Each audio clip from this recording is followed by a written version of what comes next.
আমার নাম ডক্টর পার্থসারথী চক্রবর্তী। কলকাতা শহরে চাকরি শুরু করেছিলাম। পার্ক সার্কাস একটা স্কুল আছে ডন বস্কো, সেখানে পড়াতে শুরু করেছিলাম।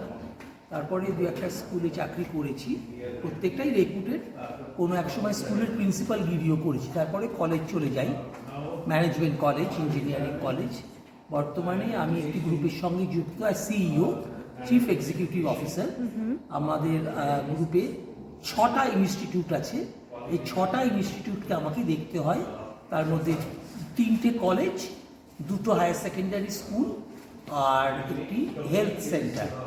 এছাড়াও বিভিন্ন ইউনিভার্সিটি বা কলেজগুলোতে আমি বিভিন্ন রকমের কনসালটেশন দিয়ে থাকি, যেটা ইউজিসি, এআইসিটি বা অন্যান্য লিগ্যাল বা ম্যানেজমেন্ট সংক্রান্ত। এটাই আমার বর্তমান কাজ। প্রথমেই বলবো যে আমি অনেস্টলি বলছি, জাগৃতি ধাম সম্পর্কে আমার কোনো ধারণা ছিল না। একটা কৌতূহল জন্মালো যখন আমি বিইং এ মেম্বার অফ পিআরএসআই, তারাই তো আমাকে ইনভাইট করেছিল এখানে আসবার জন্য। জাগৃতি ধাম, আমি প্রথমে ভাবলাম এটা আবার কি জিনিস, এটা কি একটা কোনো স্পিরিচুয়াল সেন্টার যখন মনে হচ্ছিল। জাগৃতি ধাম, আবার কাশী ধাম, বৈদ্যনাথ ধাম। বাবা, আসার পরে পুরো কনসেপ্টই চেঞ্জ হয়ে গেল। যারা এর পেছনে আছে, কলকাতার খুব নাম করা ইনফিনিটি গ্রুপ, দেখলাম একেবারে কর্পোরেট ঝাঁ চকচকে ব্যাপার স্যাপার আছে। আর আমার নিজস্ব চাকরি জীবনে অসংখ্য এরকম ঘটনার সম্মুখীন আমি হই। প্রচুর ছেলে মেয়ে আমার তো ইঞ্জিনিয়ারিং কলেজে আছে, তারা চাকরি টাকরি ভালো কোম্পানিগুলোতেই পায়, IBM, গুগল, মাইক্রোসফট, বিদেশ টিদেশ যায়। প্রত্যেকের বাড়িতেই একটা ছেলে বা একটা মেয়ের বিয়ে হয়ে যায়, ছেলে বাইরে চাকরি করে। সত্যি করে বাবা মায়েদের অবস্থা খুব খারাপ, কেউ দেখাশুনো করার নেই। ইভেন কি অনেক সময় দেখা গেছে মা মারা গেছে, বাবা একা, বাবা মারা গেছে, মা একা। সেক্ষেত্রে যে নতুন ধরনের কনসেপ্ট জাগৃতি ধাম করল, এবং জাগৃতি ধামের যেটুকুনি আমি ইতিহাস পেলাম, যে তারা এরকম ধরনের ইন্ডিয়ান গ্রিন বিল্ডিং কাউন্সিল তাদের অ্যাপ্রুভড হয়েছে। তার মানে এর মধ্যে যে ইকোলজিক্যাল ব্যালেন্স, গ্রিনারি, গাছপালা করা হয়েছে, খুব ভালো। আমি বিভিন্ন রুম টুমও দেখলাম, এখানকার যারা প্রেজেন্টলি আছেন। এক ভদ্রমহিলার সঙ্গেও আলাপ হলো, ডক্টর গাঙ্গুলি। তিনি দীর্ঘদিন অস্ট্রেলিয়ায় ছিলেন, পড়াতেন। তার কাছে খুব পজিটিভ রিপোর্ট পেলাম।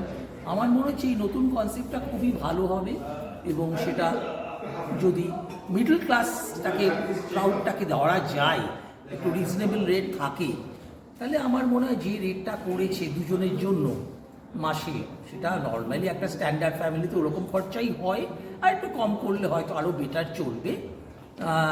জাগৃতি ধামের ফেসিলিটিসগুলো আমি দেখলাম, ভীষণ ভালো। ডাইনিং তো অত্যন্ত ভালো, খাওয়া দাওয়ার কোয়ালিটি ভালো, ডাক্তারের ফেসিলিটি ভালো, সমস্ত দিক থেকে আমার মনে হলো একটা নতুন কনসেপ্ট। আর কলকাতা দূরে হওয়ার জন্য, আর মেইন রাস্তা থেকে বাইরে হওয়ার জন্য একেবারে পলিউশন নেই। কলকাতা বা যে কোনো বড় শহরের একটাই সমস্যা এখন, সেটা হচ্ছে বায়ু দূষণ।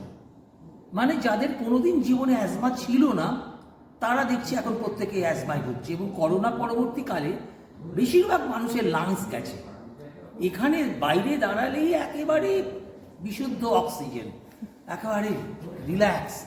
তো এইটা আমার মনে হয় জাগৃতি ধামের একটা পজিটিভ সাইড, এবং এটা একটা পজিটিভ ব্যাপার। বিকেলবেলা বাইরে বেরোলে প্রচুর অক্সিজেন পাওয়া যাচ্ছে, শরীরটা ভালো থাকবে। একটা নিউ স্টাইলটা করতে পারে, বিদেশে তো খুবই আছে এই জিনিসগুলো। এটা যারা করেছে এই ইনফিনিটি গ্রুপ, খুবই ভালো। তবে কি অনেকেই জানে না, আমার মতো লোকেরাও জানে না।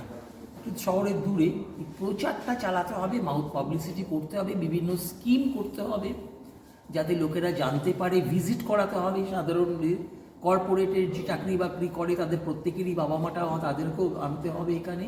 করলে আমার মনে হয় এটা অত্যন্ত সাকসেসফুল হবে বলে মনে হয়।